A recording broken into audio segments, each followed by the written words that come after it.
Hey folks, thanks for joining me today. I love a good top 10 list because it forces me to really edit down and be thoughtful about what I want to include in the list versus exclude. In today's video, we are going to focus on 10 very popular niche houses, and I'm going to share with you from my perspective, my experience based on what I've tried and my own taste, one fragrance, one from each of these houses that I think I would have a really difficult time living without because I find it special, unique, matching my personality, something I would miss if I didn't have it in my collection. Perhaps it's something really versatile that I can reach for often and I know I would enjoy. You might have a different one and I'd be curious to hear your thoughts. So we'll focus on niche houses today.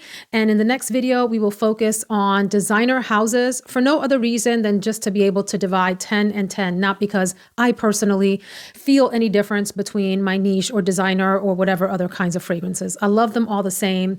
I also then want to focus on 10 houses that really deserve a lot more hype and don't get talked about as often as I believe that they should, on YouTube at least, and perhaps in social media at large. And I'd also like to do a video with 10 popular notes and my favorite fragrance for each of those notes. So I've divided these up into 5 fragrances that I think are fairly mass appealing or talked about often, loved generally in FragCom. And then 5 fragrances that I think are a little bit more challenging, perhaps polarizing, and people love it or hate it, etc. So first up is Maison Francis Kurkdjian. And when I first started my channel back in late 2020, December of 2020, it seemed like this house was all the rage and people were amassing collections of MFK fragrances, and I found them to be super expensive at that time. I mean, prices have creeped up since then and expensive is not relative. But I talked about this fragrance in my recent video focused on hyped vanillas that deserve the hype. And so I have to put this in here. The one that I would miss from MFK if I didn't have it, if I had to forsake them all and go with just one that I wanted to take forward into my collection, it would be Gentle Fluidity Gold. I'll talk about this quickly since I described it in that video very recently. And I love that this is this feminine, very sort of grown up, mature vanilla without being too matronly or cloying. It's got beautiful spices in it that are very, very soft and delicate to me, nutmeg and coriander.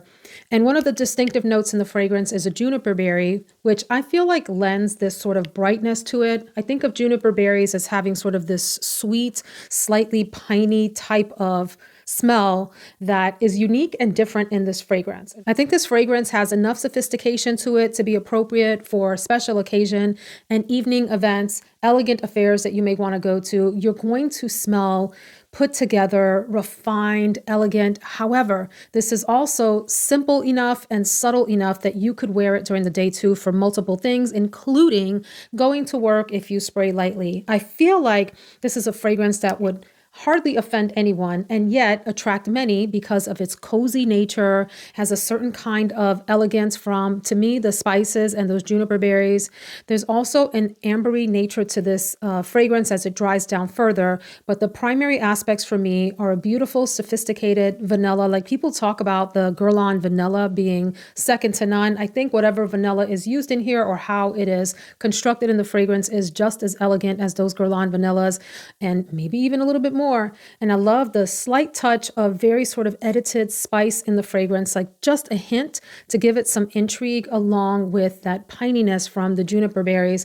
It's so beautiful, so easygoing, so everyday, and one that I am delighted to include in this video. Gentle Fluidity Gold. Next up is the House of Initio. I recently did a review of the Initio fragrances that I own and some that I want. And so I hope you'll go check out that video if you haven't already and you are interested in this house. This is another house that when I first started my channel was gaining popularity in FragCom and I thought was even more outrageously priced than maybe the Maison Francis Kurkdjian fragrances. And the one that stands out to me as I would miss it if I didn't have it. I really was thinking about including Side Effect because that's a super special fragrance. However, it is a fragrance that I have to be in a particular mood to wear. And so the one that I have chosen is one that I love just as much, but is a lot more versatile and easygoing. And I could wear it day to day without any issue. Like I don't think I could get tired of the fragrance. And it is Psychedelic Love.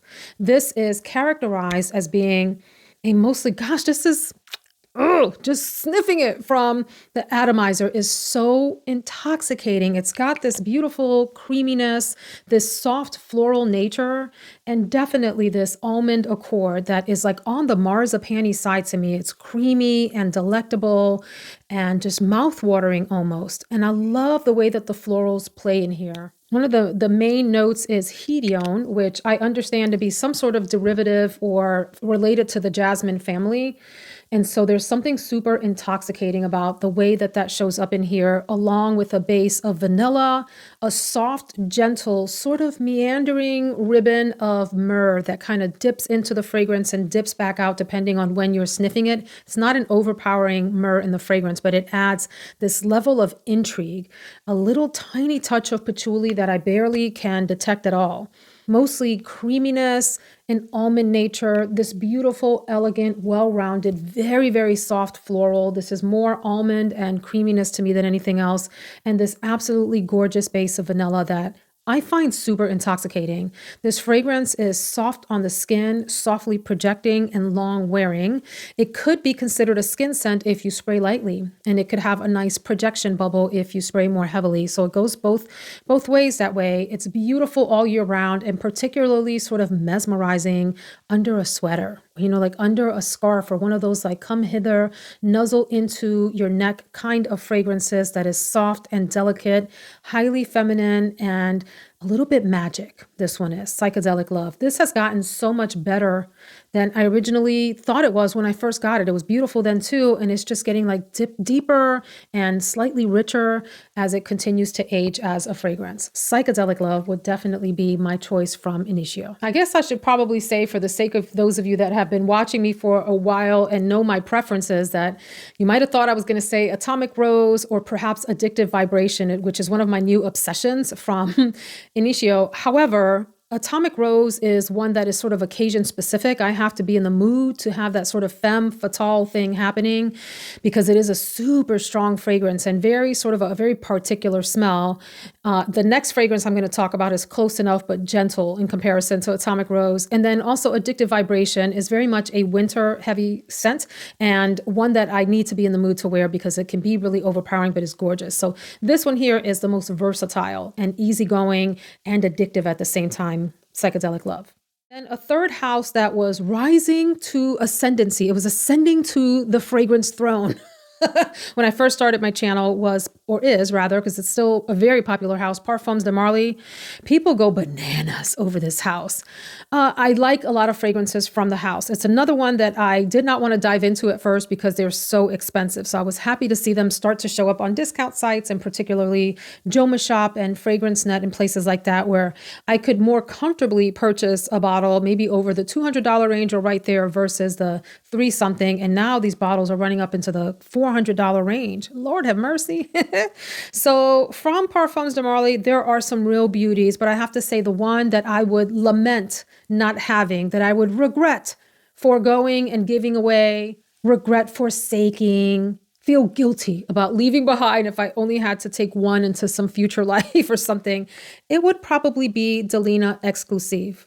I think this is one of the most beautiful and versatile fragrances from the Parfums de Marly line, and there are some beauties there. So whereas Atomic Rose from Initio is really quite a powerhouse, in-your-face, femme fatale fragrance, this one is similar, but it has some softer, creamier, rounder, a little bit more powdery edges to it, and is a little bit more dainty that way. The original DELINA, I think, is beautiful, but hard for me to wear because there's a sharpness in there that I keep saying. I got a new microphone. I'm so excited. Can I show it to y'all? I finally got myself a roadie? I think they're called roadie microphone. So it's down here. So when I'm doing this, I'm talking into the microphone. Anyway, what's wrong with me? This fragrance, DELINA, the original, was a little sharp for me. And I keep saying, that's what it was. I keep saying that I don't like DELINA. And one day I'm going to just go on and buy the fragrance. This one, a beautiful, delicious creaminess, definitely rose forward fragrance, but it is a very sort of soft, luscious, round, elegant rose. I believe there are also some fruits in here that I haven't pulled up, so I don't remember the notes, but I want to say it's pear or something like that, that lends this really soft, subtle sweetness to the fragrance. a powderiness, a vanilla base. This is beautiful, beautiful. Vanilla, rose. Is it pear? Let me know. I should probably look it up for y'all, but I feel like it's something like that. And let me look it up, y'all. Dang, because it's going to haunt me. And somebody's going to come in the comments and say, Veronica, it's this. Then I'm going to feel bad. I was right. It is pear. Yes. Anyway, oh, it also has musk. I forget that this fragrance has musk because that doesn't really stand out to me. It's like this creamy, powdery, vanillic, like I said, rosy, slightly pear-ish fragrance that is so feminine, so pretty, so delightful, loved by many. Whenever I wear this, I definitely get compliments in this house from husband and family. I'm trying to think if I've worn this much out into the regular world. And I would say probably not. I work from home, so I wear this a lot. I shouldn't say a lot, but on occasion at home. Absolutely beautiful, iconic. She is, what is it? She is the moment. She's an icon. She's a legend. She is the moment. This to me over regular DELINA. This to me over DELINA La Rose. I also love Safanad, and that was a contender for this spot too, but I can't deny you are the fairest of them all. Are we still considering Nishane a popular niche house? I think so. It has certainly held its own for a number of years. I wanted to put Ani X in here, or maybe even 100 Silent Ways X, but there was no denying in terms of picking one that I would take with me and miss the most and would think about. You know, it would be like the one that got away. I know this is probably feeling a little basic to a lot of y'all, but in terms of its versatility and beauty and easygoing nature that I could wear all day, every day and never get tired of is 100 Silent Ways, a fragrance that had to grow on me. I've said this before when I first tried this. It seemed like it was soft and I had trouble sniffing it. So I was like, what's the big deal? And then I kept coming back to it, found it on sale and purchased it, and just think this is hands down, one of the most beautiful floral, soft, maybe even slightly marshmallowy fragrances in my entire collection. I love that Nishane tells you right on the label, the notes that they want you to smell here. It has mandarin, tuberose, peach, white jasmine, gardenia, orris, vanilla, sandalwood, vetiver.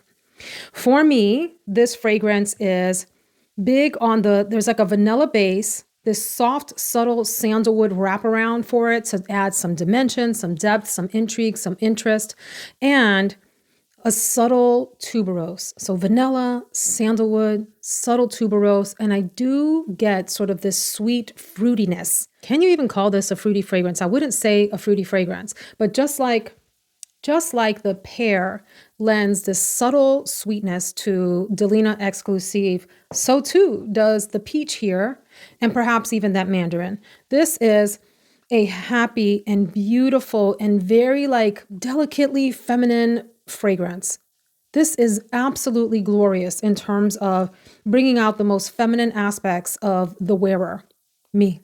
I feel very dainty, very pretty, very demure and mindful when I'm wearing this fragrance. I know some people aren't into this, and I don't understand. I respect that, but I don't understand. I think this is one of the most beautiful fragrances. Another one that has deepened and gotten richer and more gorgeous as it has sat in my collection. Intoxicating to me. It's debatable whether this next house counts as niche or not, because it is Kayali, and Kayali is technically under the Huda Beauty umbrella, which is a makeup brand. By the way, friends, for those of you that are newer to fragrances, don't believe the hype. Don't believe any of the hype about niche fragrances being better than designer. That's all a bunch of malarkey. Pure crap from, in my opinion, folks that tend to want to differentiate themselves in social status by buying only exclusively niche fragrances and feeling better than people that don't. That is my opinion. If you happen to just personally, completely enjoy niche fragrances for other reasons, good for you. But leave the designer fragrance lovers alone. So that said, it is debatable whether this is considered designer or not, because the point that I was making is the only reliable 100% truth about niche fragrances is that is the only thing that the company makes. That's it. The business makes. All they make is perfume. That is what makes them a niche house. Some people associate niche with being superior, more artistic, more interesting, better ingredients, and all of those things. And I don't even have time to get into that debate. I've got hundreds of designer fragrances on my shelf that would beg to differ. Rant over. Let me like crawl off of my soapbox and get back to talking about this Kayali fragrance. This is Yum Pistachio Gelato. I mean, I think a lot of people like this. Some people maybe don't. So I don't think that this has been the most polarizing release from Kayali, and I think it's been fairly liked across the board. But it's certainly, for me, one of the ones that I would miss. I consider putting Utopia Vanilla Cocoa 21 in this video because I really admire that fragrance a lot. It's a little soft for me, but it's one of the most beautiful, like summer tropical coconut and beautiful floral garden smells like ever invented. It is divine. I'm gonna stop, I promise. No, I'm not. Okay, this one though, and it tells you on the back what the notes are. This is so delightfully fluffy, another very pretty fragrance. It reminds me so much of cotton candy. It reminds me of gelato. It reminds me of ice cream. It reminds me of creamy things. The notes here: pistachio gelato, hazelnut, sweet rum, whipped cream, marshmallow, and cotton candy. It smells the way the softness of this color looks. Like when you think about this soft minty green, it doesn't smell minty at all, but just in terms of like the muted nature of this being sort of creamy and fluffy, it's just beautiful, pretty intoxicating and happy. It doesn't say citrus at all, but I feel like there's something bright and juicy in this fragrance too. I love this. I think it is so good. It's intoxicating, and it's one that makes me want to continue to sniff myself. It evolves as you're wearing it, and it's fairly long lasting. And for me, long lasting is anything that you can smell past 6 hours, you get the long lasting stamp in today's fragrance market. So anyway, my very favorite from the Kayali line that I would miss. I would feel like a bad perfume parent leaving this one behind versus the others.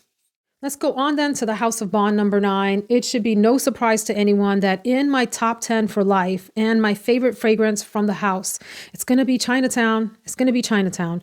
I debated, should I put Tribeca in here? Because that is the other one that truly stands out to me. And maybe the new one, the Gardenia one that just came out in the pink bottle, that's beautiful also. But this is the one that, like, are y'all Snoop Dogg fans? So he's been married to the same woman, mother of his children, for very many years. And if you look at someone like Snoop Dogg, he's been in the industry for forever, one of the most wealthy, famous musicians, rappers in the whole world. He probably has women throwing themselves at his feet. He could have his pick of women. And he has stayed with that same solid mama of his kids the whole time. This is like that for me. This is a fragrance that I have a lot of fantastic memories with. I've talked about that in previous videos, so I won't bore you. It's got, I think it's cinnamon and I want to say nutmeg. I give it this sort of fall spiciness, but it's so subtle. It's like one of the smoothest types of spices in this fragrance. Like I wouldn't even know to detect that if I was sniffing this. I would say this was a really warm floral. Tuberose is the primary floral in here. This also, I think, has some peach or maybe it's apricot, something in that stone fruit family that gives it sort of this sweet fluffiness. I believe there's vanilla, and then one of the other primary notes is sandalwood. There is a beautiful sandalwood base to this fragrance. There's something about the way that the spices show up in here alongside the tuberose and the sandalwood that make this a very unique and magical fragrance for me. I adore this. I feel like this plays so well off of my skin. I've mentioned before that when my friends have tried this, when they've come over and tried this, they have loved it on themselves too. My husband loves this on me. It's like a surefire winner every time. Beautiful, beautiful, beautiful for fall. You can wear this all year round, but it reminds me a lot of fall and especially of winter because of memory associations that I have with this. So, I find this so alluring, exotic, interesting, different, and unique. Love this. One of the other houses that was popular when I first started and has continued to put out banger after banger after banger. And I've tried a bunch and there were a number of contenders for this category. Woo, this was hard to choose. Fragrance du Bois. Another one that I just refused to buy at first because it was so expensive, and it still is, and I still struggle to find these on discount, but I find them here and there. And I chose CAVORT.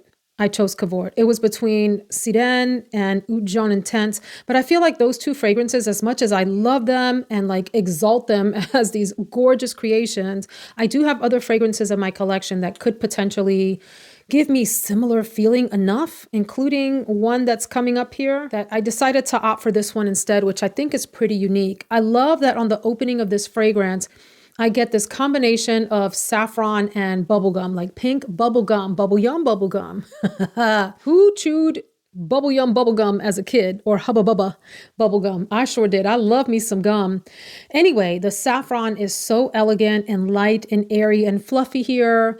It gives a slight touch of leatheriness. I always mention that for me, saffron often reminds me of leather, and it's like a suede, slightly suede leather type of deal that's happening here with the saffron, and perhaps some of the other notes that are also giving that impression. But it's so light in the opening of that, along with that pink bubblegummy nature. I've not heard anyone else describe that they get a bubblegum note from here, but I do. So I wanted to share that. As this dries down, there's some beautiful flowers. There's rose absolute, jasmine, ylang ylang, an orange flower. And then in the base, there is just this really magnificent combination of patchouli and sandalwood with this sort of touch of incense. But the primary players for me are the saffron, these gorgeous florals, and then this base of like woody mystery. And I think it is sexy AF. It just really is. This is that all special occasion fragrance. You could wear it to the wedding. You could wear it to dinner. You could wear it to date night. You could wear it to the ball. You could wear it to an evening gala. You could wear it to an evening reception, a professional reception if you spray very lightly. It is so elegant and so lovely on the skin.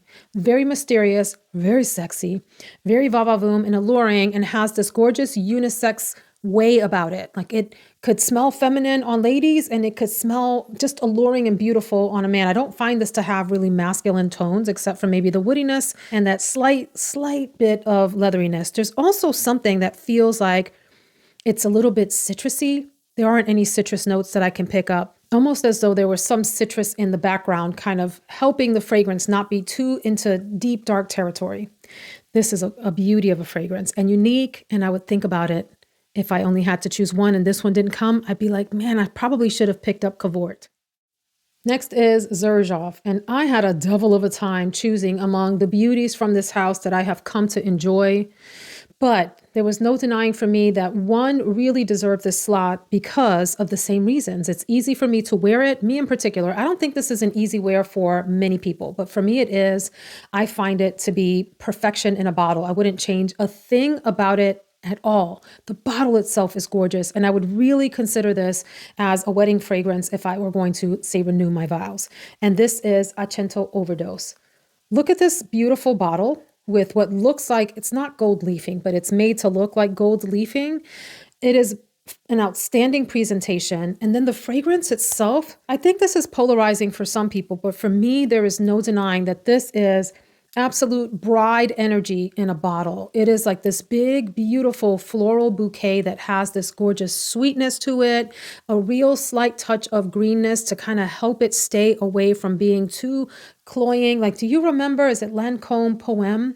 How that fragrance was so elegant and beautiful and matronly to the point of like almost suffocating sometimes if you wore it too much. I feel like this fragrance doesn't get that way. So it's got some fruity notes that to me, I don't really pick up a lot of fruitiness in this. I do pick up some sweetness, but definitely some florals. Now, it's supposed to be jasmine and rose that are the floral center, the floral heart of this fragrance. I feel like the florals are indistinct for me, but to me, they are bright, happy, white florals that you would find in a bouquet. Smells so pretty to me, like a floral, a bridal bouquet. There's also a pine note that some people pick up distinctly. I can't say that I do. For me, that just, all of that is background for this. And then I feel like the base of the fragrance is mostly like a soft, delicate muskiness. And I think it is so feminine and so beautiful Beautiful. A bride in a bottle is what I think of when I smell this. I really picture a beautiful, elegant, very nicely designed, simple white dress that is just a stunner of a outfit for a beautifully put together woman with just immaculate, soft, classy, delicate makeup. And she's wearing this. And this thing is a powerhouse. A few sprays is all you need, and it lasts for forever. Forever, ever, forever, ever. This is a powerhouse of a fragrance, and I adore it. So I had a fight in my mind about this next fragrance house. It's Mind Games, which I think is becoming super duper popular now and picking up a lot of steam. I believe they launched, was it 2 years ago at this point? I don't even remember. Was it last year? 2 years ago, maybe? Anyway, and have a beautiful collection of white bottles and of black bottles.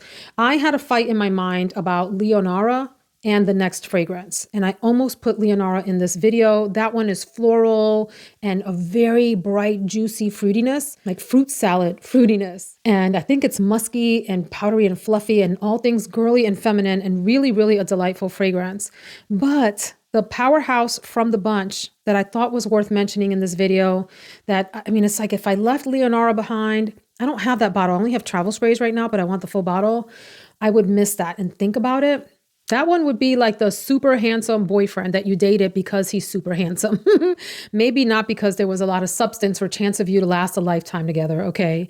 And then you left instead with the reliable guy, the guy that's always been there for you, the solid rock that has good moral standing, really is there for you, took care of you, will protect you, help provide for you, because you're going to provide for yourself too, aren't you? I certainly do.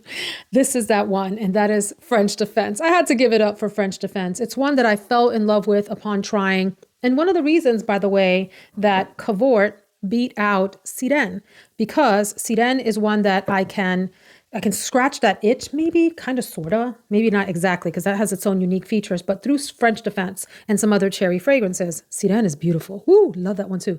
But French Defense, and it tells you right here what you're supposed to smell. Black cherry and amber, although I do think this also has a significant amount of booziness. It's like I smell something deep liquor-like. And I'm talking about even an amaretto and cherry liquor combined together with the black cherry that's in here. It's a juicy, sweet cherry. And I like that it's like a dark cherry. It's not a bright, fresh cherry. And I'm trying to think of what has a bright, fresh cherry in it. Like some Bath & Body Works body mists that have cherry are really sort of bright and airy and fluffy. This is a dense, thick, sugary cherry, almost like a cherry syrup and a liquor, some kind of booziness in this fragrance. Someone told me, I think it's rum. I don't know. I haven't looked it up in a while, but a liquor. Maybe bourbon.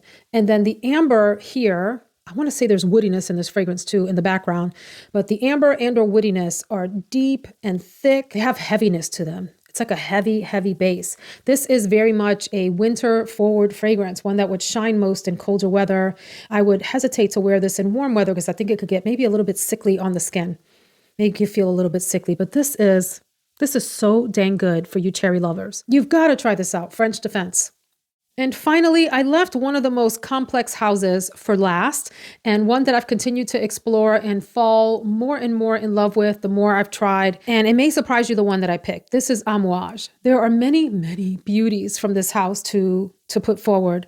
But the one that captures my heart, the one that I think about, the one that if I turn over at night and wonder, what fragrance should I wear tomorrow? This one does come to mind quite often. It is unique. It's unmatched. I haven't smelled anything else like this in the thousands at this point, fragrances that I have tried out. I don't have anything else like this in my collection that comes close. It is LINEAGE.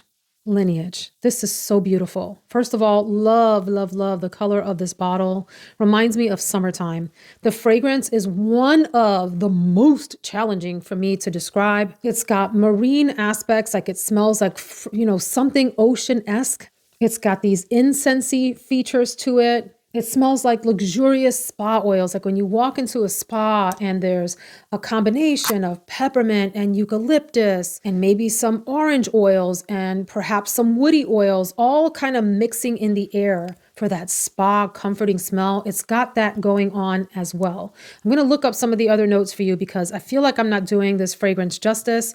I will say that this is a fragrance that smells very clean and fresh and beautiful in the air. Immensely sophisticated. It is enjoyed by everyone in this house. Even my picky son tells me that I smell great when I have this on. And it's one of the most unique that I've ever smelled. I can't think of anything else like this. Oh yes, I have forgotten. A lot of people pick up pepper in this fragrance and ginger. I can't say that I get a whole lot of that. For me, it's frankincense incense that's giving it probably that sort of spa-like smell with myrrh. And there's a lot of myrrh in the fragrance too. And then it doesn't really matter what else the notes say because, like I said, I get this fresh, sophisticated, almost slightly like combination of aldehydes and marine notes and spa oils. And I just have such a hard time describing this. And think about this. I think about this fragrance. This fragrance, if I had to associate a musical artist, I would say it smells how Enya's music sounds. Are you into Enya? Like the new age calming music? The song Caribbean Blue reminds me of this, or this reminds me of that song, or really any of her music, any of her songs. I just, I don't have any words. So I would say try this out. If you are a blind buyer, probably a safe one if you like vanilla, gentle fluidity gold to be hard to go wrong with. If you like feminine fragrances and can tolerate a little bit of sort of a thick powderiness with vanilla and some florals, 100 Silent Ways is hard to go wrong with. I think most people probably like DELINA EXCLUSIF. This one, you either love it or you just don't get it. You just don't understand it. And I am on the love side. This is one of the most beautiful fragrances I've ever tried and would probably be pretty sad if I wasn't able to take this with me as my best choice from Amouage. Oh, beautiful. So friends, what did you think of this listing? I'll tell you, this was really hard to put together because there are so many beauties across all of these houses. Would love to hear your thoughts in the comments. And remember that the designer one is coming up next, followed by the most underrated houses and my favorite from those 10 as well. And then the breakdown by notes, my favorite by note. Y'all take care. Thanks so much for hanging out with me.